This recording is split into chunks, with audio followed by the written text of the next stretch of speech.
Thank you. All right. So just a bit of Zoom housekeeping items here. Again, I'm Stefan, and Chancellor will be presenting. I haven't muted you all because of our audio issues. I think we'll just keep it that way.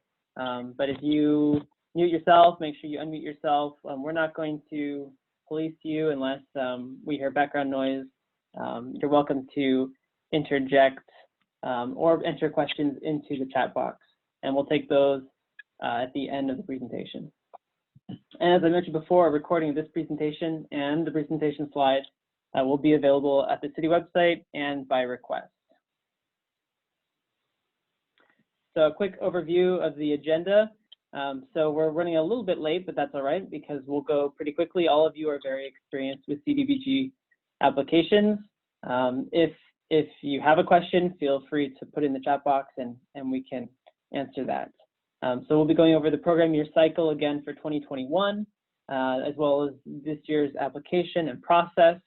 And then after that, we'll take questions, maybe have short discussion. And then around 3:30, 3:35, we'll begin the fairly brief stakeholder feedback.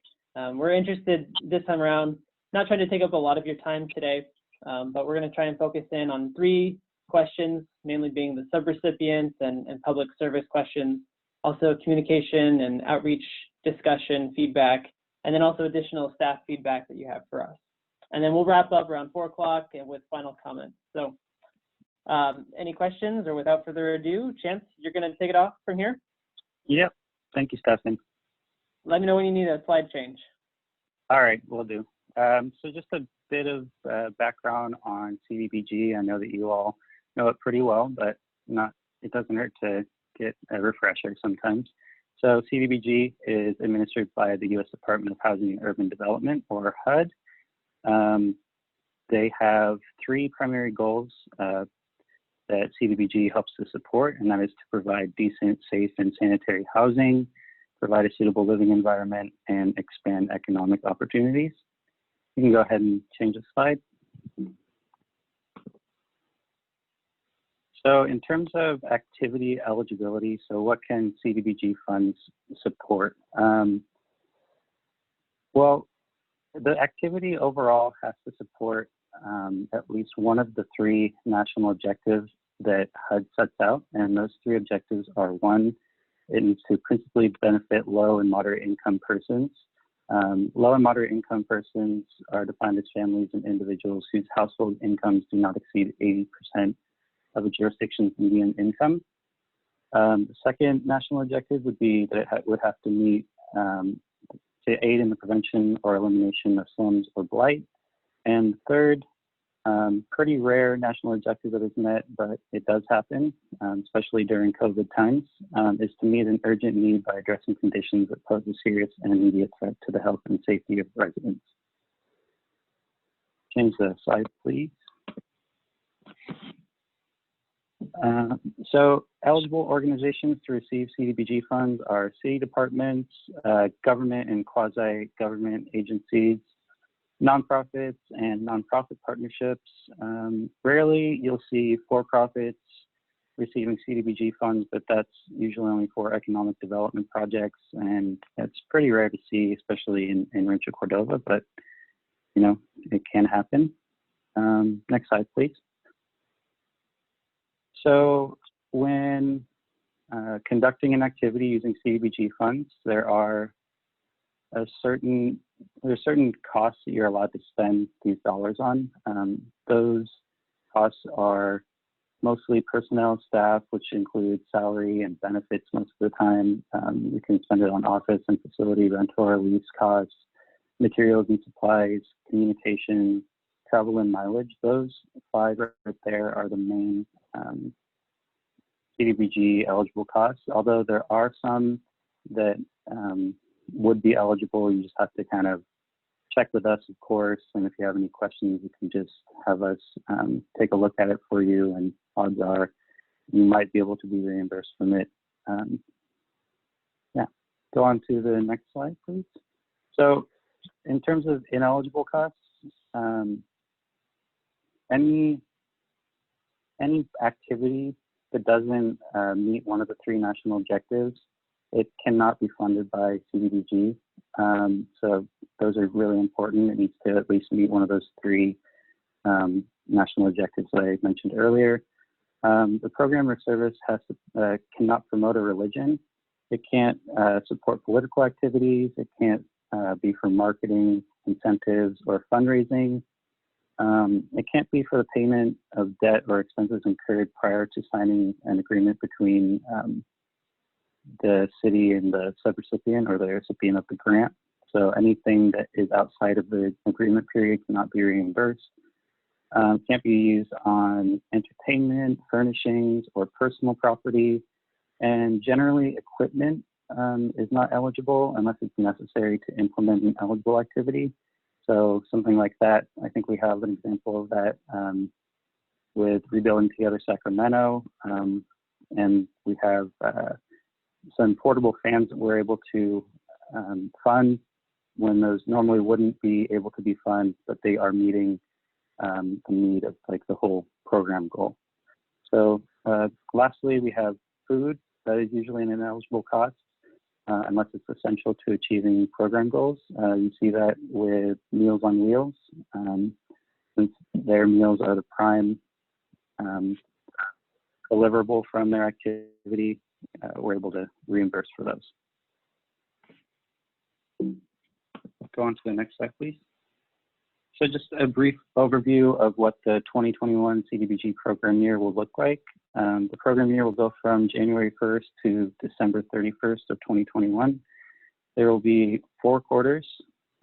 First quarter will be from January to March, second, April to June, third, July to September, and fourth, October to December, just like the current program year, the 2020 program year. Excuse me, one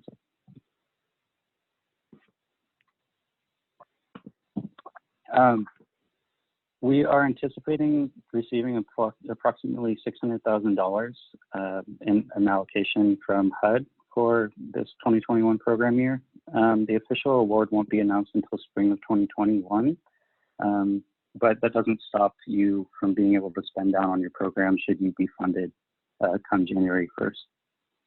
So of that estimated $600,000, 20% will go towards planning and administration of the CDBG program. That's about $120,000 of that chunk of money. Another 15% will be allocated to public service projects. So about $90,000 will go to public service projects. And then the rest will go to capital improvement projects. And those will not have a cap. And then, okay. Stefan, if you would please just go through the application process. Sure. So as you probably have seen our notices, the applications opened on Friday, July 24 of this year. Fortunately, we're well in advance of our program timeline this time around. So applications are due with plenty of time still to come, due by August 31st by 5 p.m. And then we'll be making draft funding recommendations by Monday, October 19. And then we anticipate our council approving that list of projects on November 2nd, 2020. We have to submit our annual action plan to HUD by November 15, I believe. So that's the timeline, at least for the applications for the 2021 program year. The application, it is available on the city website. You can follow this link. Or you can go on the city website and find it under the housing and CDBG pages. If you have any questions or need a link to that, I'm happy to email the link directly to you as well. If you are applying for CDBG funds for the first time, although I don't know if any of you are, we definitely encourage you, even if you aren't applying for the first time, feel free to contact us and discuss your project to determine CDBG eligibility or any other questions that you have.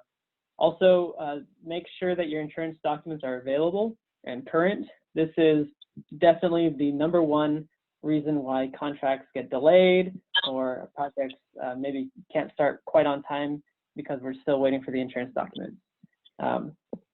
And then lastly, please consider whether you will be able to gather the required reporting and demographic information, of course. All of you are well familiar with that. Make sure you have a clear understanding of the administrative requirements. We'll let you know if anything is changing, if there are any major HUD guideline changes. Otherwise, if you've done it in the past, then it's the same program going forward.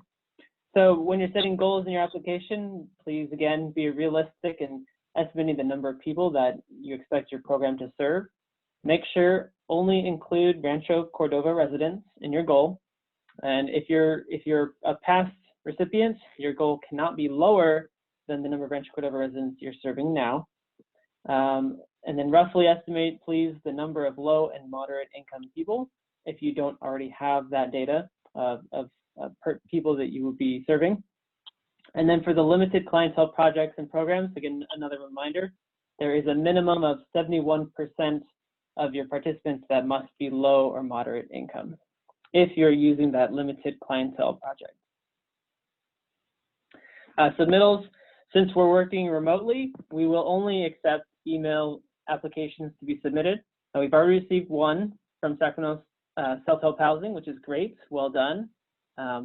Feel free to email them to us.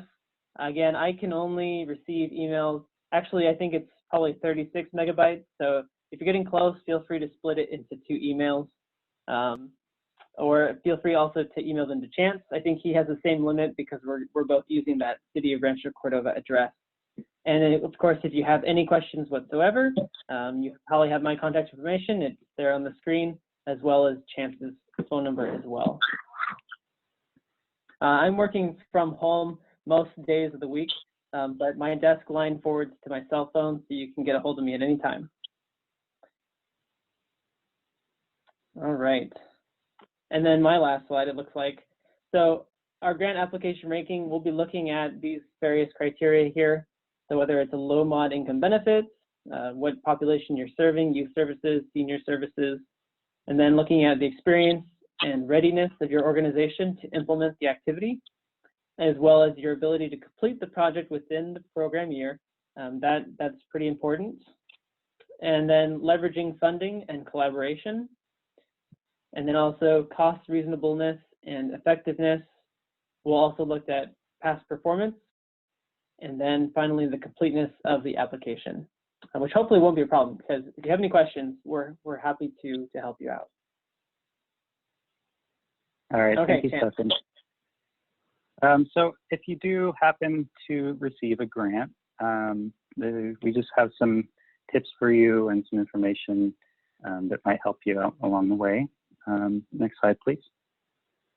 So once we notify you that you received a grant, you'll need to sign a contract agreement with us. That's an agreement that's going to contain a scope of work and a budget, and it'll be basically the guidelines between the city and you as a subrecipient that outlines what you plan to accomplish and the amount of funds that you're going to spend, and then all of that, the legal things that come along with having a CDBG grant. So agreements will run roughly from January 1st to December 31st in 2021.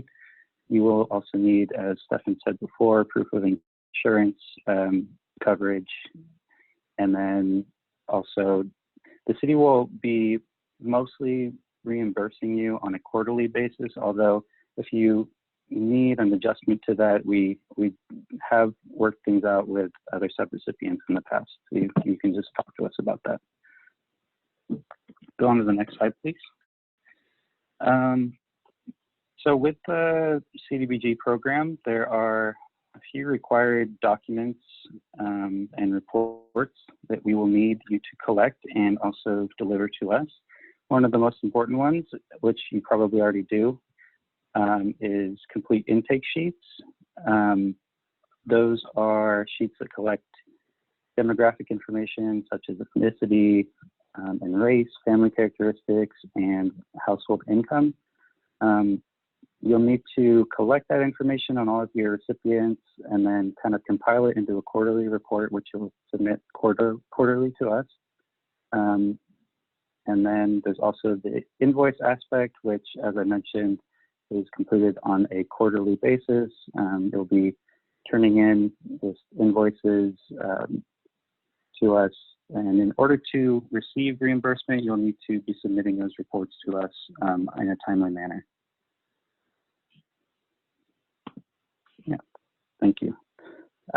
In terms of technical assistance, Stefan and I are available to answer any questions that you might have regarding any reports or regarding the requirements of the program.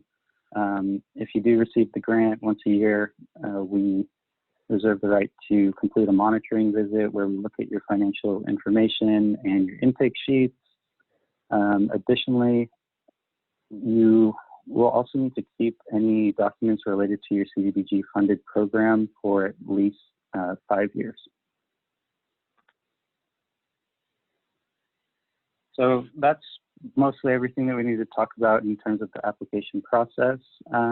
If anyone has any questions, please feel free to speak up and unmute yourself. We can try to answer some of those.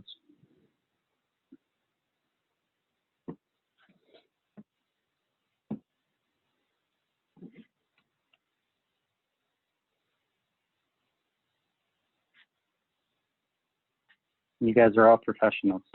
You've done this before. I was going to say, it seems about the same as it has been for the last 12 years. Yeah, just about. Which is fine with me. Which is kind of why we ran through this. We know you've all kind of dealt with this before, and you're all prior subrecipients, so yeah. But just know that if you do have any questions and you don't want to ask here, or it comes to you later on, just feel free to reach out to either one of us. We all could have always slipped something new in, so we'll be careful. Stefan, did you want to add anything? I will say that we'll be looking at your Join the meeting. If we see anything and have any questions about what you've submitted, we'll be sure to contact you. Even if we have a question after the submittal date, don't worry about it if we need to make revisions after that point. But as long as we're in the review process and haven't made decisions, then yeah, we'll be able to clear things up.